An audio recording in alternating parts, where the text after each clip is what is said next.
Assalamualaikum warahmatullahi wabarakatuh, teman-teman. Sebelum kita memulai ke praktik videonya, di sini saya akan sedikit lebih menjelaskan mengenai teknik dan keterampilan dasar konseling. Nah, di mana di sini saya akan menjelaskan dari invitation skills sampai dengan refleksi to meaning and summarizing. Nah, yang pertama ada teknik dan keterampilan dalam konseling ini ada yang dinamakan dengan invitation skill. Nah, apa itu invitation skill? Nah, invitation skill ini bisa dikatakan juga dengan keterampilan mengundang. Nah, ini seorang konselor harus bisa atau harus mampu menggunakan keterampilan ini untuk mengundang klien dalam sesi konseling. Nah, dalam invitation skill ini dibagi menjadi dua. Nah, yang pertama yaitu ada keterampilan nonverbal dan yang kedua ada keterampilan membuka. Nah, keterampilan nonverbal ini mencakup 7 aspek, di mana itu yang pertama ada kontak mata, yang kedua ada posisi atau bahasa tubuh, yang ketiga ada keheningan yang penuh dengan perhatian, yang keempat ada intonasi suara, dan selanjutnya ada ekspresi dan gestur wajah. Selanjutnya ada jarak fisik dan yang terakhir ada sentuhan atau kehangatan. Nah, dalam invitation skill ini selanjutnya ada yang dikatakan dengan keterampilan membuka. Apa itu keterampilan membuka? Jadi, keterampilan dalam membuka sesi konseling ini terbagi menjadi dua, yaitu ada pemberian semangat minimal dan pemberian pertanyaan kepada klien. Nah, ini dilakukan untuk mengetahui informasi yang lebih mendalam terhadap klien. Nah, selanjutnya teknik dan keterampilan konseling ini ada juga yang dinamakan dengan teknik parafrase, di mana teknik parafrase ini adalah keterampilan konseling yang digunakan oleh seorang konselor untuk mengulangi kembali pernyataan konseling dengan cara yang berbeda. Namun dalam parafrase ini dalam mengulang atau menegaskan kembali inti dari masalah yang diceritakan klien itu dengan tidak merubah makna yang sebenarnya. Adapun cara yang dilakukan oleh seorang konselor dalam memparafrase itu adalah dengan kehadiran penuh atau bisa dikatakan dengan pendengar aktif. Jadi konselor ini harus hadir secara penuh untuk bisa menangkap inti dari cerita seorang klien. Selanjutnya ada yang dikatakan atau ada yang dinamakan dengan teknik dan keterampilan dasar konseling, yaitu keterampilan merefleksikan perasaan atau yang dikatakan dengan reflecting to feeling. Nah, ini digunakan untuk mengidentifikasi emosi yang dirasakan klien dan kemudian konselor memberikan umpan balik sebagai klarifikasi terhadap pengalaman afektif yang dialami klien. Nah, dalam reflecting to feeling ini seorang konselor juga bisa mengkombinasikan teknik ini dengan teknik parafrase. Nah, teknik reflecting to feeling ini mengacu atau fokus pada ucapan klien yang mengandung emosi yang klien rasakan. Nah, selanjutnya ada teknik dan keterampilan reflection to meaning and summarizing. Reflection to meaning ini dapat diartikan berkaitan dengan keterampilan merefleksikan perasaan yang merespon terhadap makna yang tersembunyi dari pikiran dan perasaan seorang klien. Nah, yang terakhir ada summarizing. Summarizing ini adalah keterampilan meringkas dari konten dan perasaan yang diceritakan oleh seorang klien. Nah, keterampilan ini meringkas intisari dari cerita yang berkaitan dengan pengalaman yang klien pikirkan dan rasakan terhadap situasi klien alami dan menjadi perhatiannya sehingga klien akan menginginkan untuk melaksanakan sesi konseling. Nah, mungkin penjelasan dari saya hanya sampai di sini. Semoga memberikan manfaat dan selanjutnya tonton videonya.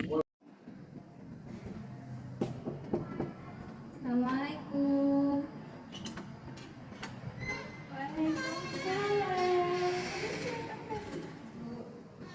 Apa kabarnya Ibu? Alhamdulillah baik Bu. Dengan Ibu siapa? Saya Mala Bu. Oh ya. Baik Ibu, sebelumnya sudah menentukan jadwal dengan saya? Sudah Bu. Baiklah. Silakan. Iya Bu. Baiklah, Ibu, di sini saya telah menyediakan 2 kursi untuk selama sesi konseling ini. Boleh silakan Ibu mengisi salah satu kursi yang Ibu rasa nyaman untuk sesi konseling kali ini. Iya, baik. Di sini ya Bu. Boleh. Kalau seperti itu saya izin duduk di sini Bu. Iya. Rasakan? Terus baiklah, sebelumnya saya ucapkan terima kasih kepada Ibu karena telah mau berkunjung dan mau melakukan sesi konseling bersama saya. Nah, namun sebelumnya tadi Ibu sudah ada jadwal pertemuan dengan saya. Itu artinya berarti Ibu telah mengisi formulir sesi konselingnya? Iya, ya, baik. Kalau seperti itu boleh saya melihatnya untuk membaca-baca formulirnya? Iya, baik, sebentar ya.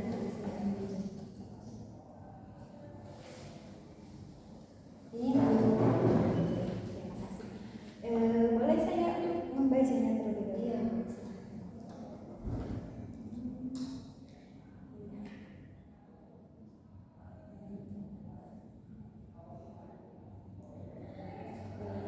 Ya Ibu, saya telah membaca formulir yang telah Ibu isi. Nah, sebelumnya tadi itu saya mengucapkan terima kasih kepada Ibu karena telah mempercayai saya dengan melakukan konseling dengan saya. Untuk sebelumnya ini apakah Ibu sebelumnya pernah mengikuti sesi konseling? Kebetulan baru kali ini Bu. Baru kali ini ya. Baik. Nah, apakah sebelumnya Ibu tahu konseling itu apa? Kalau saya tahu itu cuma sekilas ya Bu, sedikit itu ya curhat gitu, mengutarakan isi hati. Nah, ya bisa dikatakan seperti itu ya Bu, kurang lebihnya. Nah, mungkin di sini saya izin menjelaskan kembali ya Ibu bahwa sesi konseling itu sesi pemberian bantuan ya Ibu, sesi pemberian bantuan yang dilakukan oleh seorang ahli atau konselor kepada klien untuk mengambil keputusan dalam suatu masalah. Nah, Ibu, di sini kami juga menganut beberapa asas, di mana salah satunya itu ada yang dinamakan dengan asas kerahasiaan. Nah, asas kerahasiaan ini berarti seorang konselor ini harus bisa menjaga rapat-rapat permasalahan yang diceritakan oleh seorang klien seperti itu, Bu. Nah, maka dari itu saya ingin bertanya kepada Ibu, siapa saja yang boleh mengetahui sesi konseling ini? Untuk saat ini saya Alisa menuju ke Baik, cukup Ibu dan saya saja ya yang tahu. Baik. Sebelumnya Ibu, bolehkah saya mencatat hal-hal yang dianggap saya penting ya, untuk mencatat hal-hal penting yang saya anggap harus dicatat gitu, Bu. Boleh? Ya, boleh. Terima kasih. Dan saya juga ingin melakukan dokumentasi berupa video. Boleh, Bu? Ya, boleh. Terima kasih. Mohon maaf ya Ibu, sebelumnya itu dalam sesi konseling ini, kalau saya boleh tahu, Ibu itu ingin melakukan konseling ini dalam berapa sesi?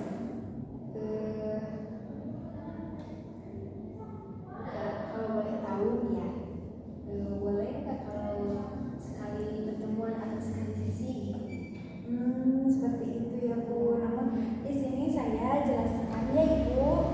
Di sini saya izin menjelaskan bahwa dalam sesi konseling ini mungkin satu sesi konseling ini atau setiap sesi konseling itu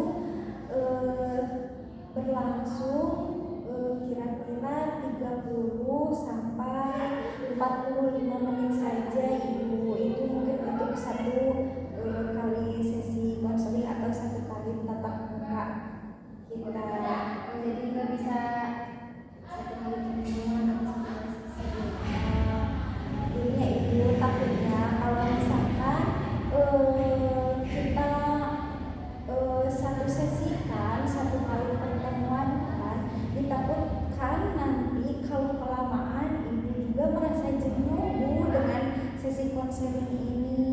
Dan Ibu jangan khawatir jika memang nanti sesi konseling ini harus diakhiri dalam pertemuan kedua atau ketiga, maka sesi konseling ini akan diakhiri. Nah, mungkin pengakhiran sesi konseling itu dapat diakhiri jika Ibu telah menemukan keputusan yang dapat diambil atau Ibu telah menemukan jalan keluar dari satu masalah Ibu.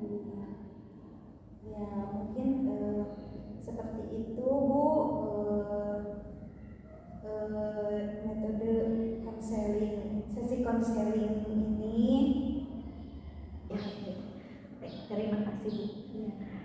Baiklah, dalam sesi konseling kali ini apa sih yang Ibu rasakan saat ini?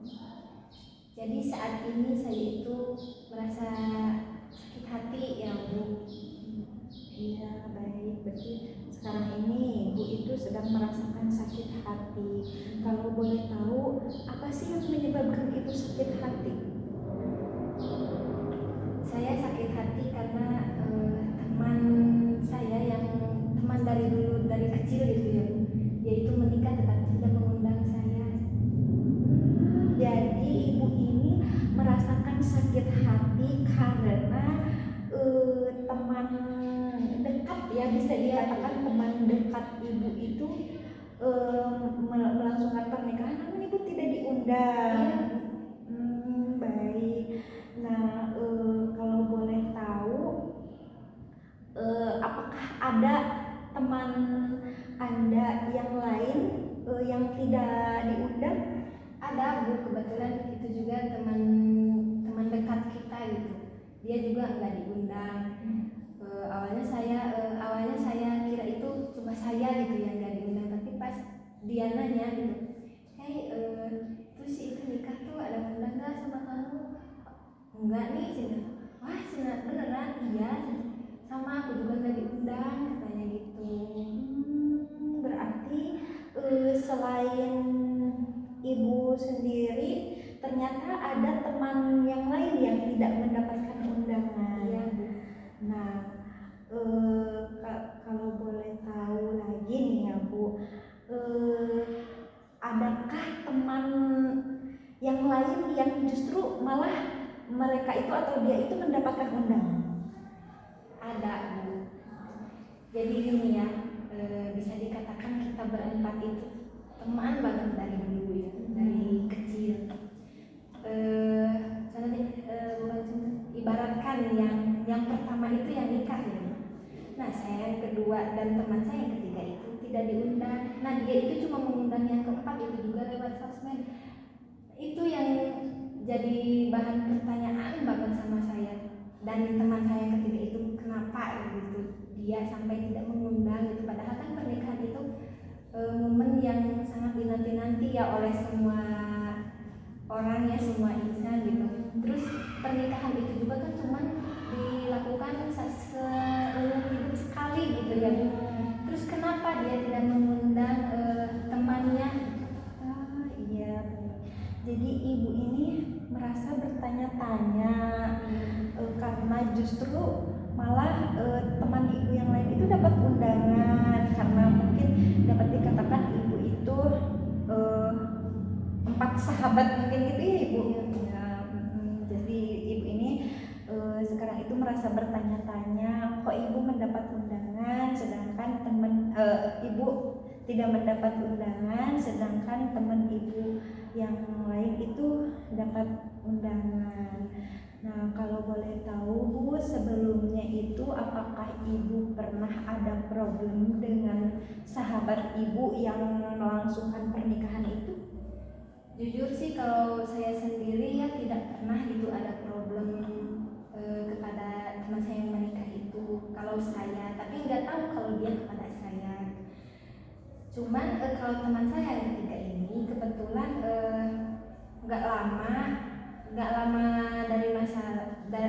dari dia melangsungkan mau bikin acara pernikahan, mereka itu pernah ada problem, bahkan menurut saya itu teramat gimana ya, sangat nggak sepele gitu masalahnya Bu. Awalnya saya berpikir oh mungkin dia itu tidak mengundang aku dengan dia itu karena aku itu teman dekat bangetnya sama yang ketiga gitu. Cuman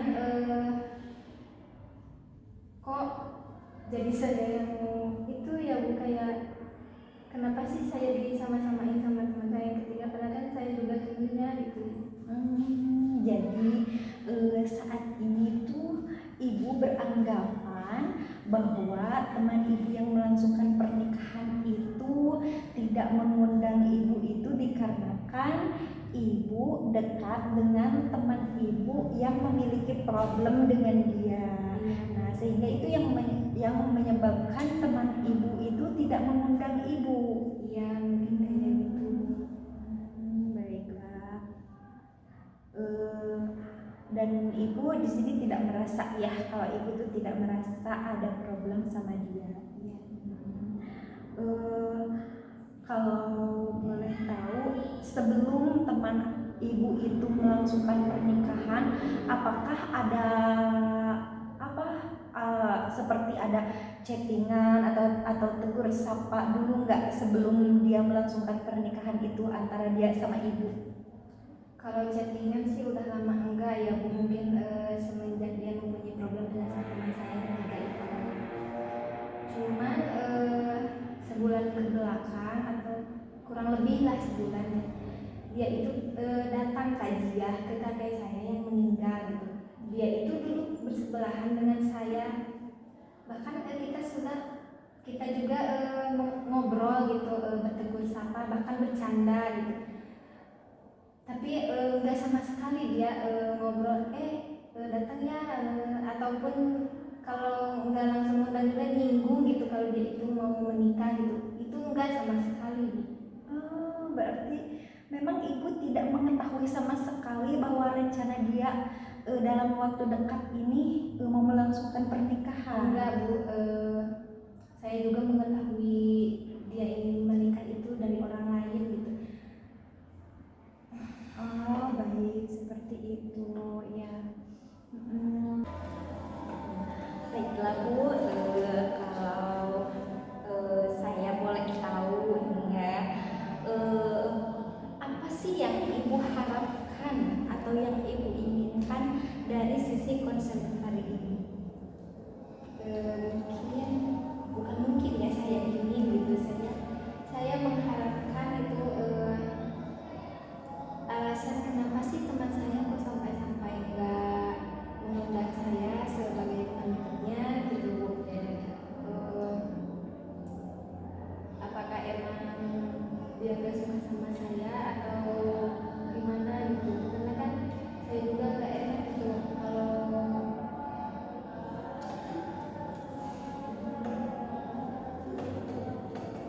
tiba-tiba ya, kalau teman saya itu tiba-tiba nggak ngundang gitu kan, pasti semua juga ada alasannya. Jujur aja saya sebagai teman saya nggak enak gitu, merasa nggak dihargai, nggak dianggap teman gitu. Ya baik, jadi dari sisi konseling ini ibu mengharapkan bisa mengetahui gitu ya ibu ya, bisa mengetahui dari perasaan bertanya-tanya tadi itu kan ibu bisa mengetahui alasan jelasnya apa sehingga teman ibu itu sampai-sampai tidak memberikan undangan kepada ibu, dan sehingga nantinya ibu ini tidak bertanya-tanya lagi dan tidak menduga-duga gitu ya ibu ya. Baik,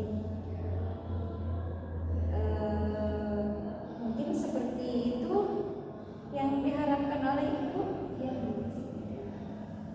Ya baiklah, semoga saja ya Bu, semoga saja dalam sesi konseling kita kali ini kita bisa memecahkan masalah dan menemukan jalan keluar dari masalah ibu saat ini dengan mencari jalan keluarnya. Kita bersama-sama cari jalan keluarnya, seperti itu ya ibu ya. Baik. Mungkin di sini dapat saya simpulkan ya Bu bahwa saat ini ibu itu sedang merasakan kebingungan, ketidakjelasan, terus juga ibu merasa sedih karena ibu tidak mendapatkan undangan pernikahan dari teman ibu yang melangsungkan pernikahan tersebut, dan ibu beranggapan bahwa alasan dari ibu tidak diundang itu karena memang ibu merupakan teman dekat orang yang pernah memiliki problem dengan orang yang melangsungkan pernikahan tersebut, dan ini membuat ibu sehingga merasakan sakit hati seperti itu ya Bu. Ya baiklah.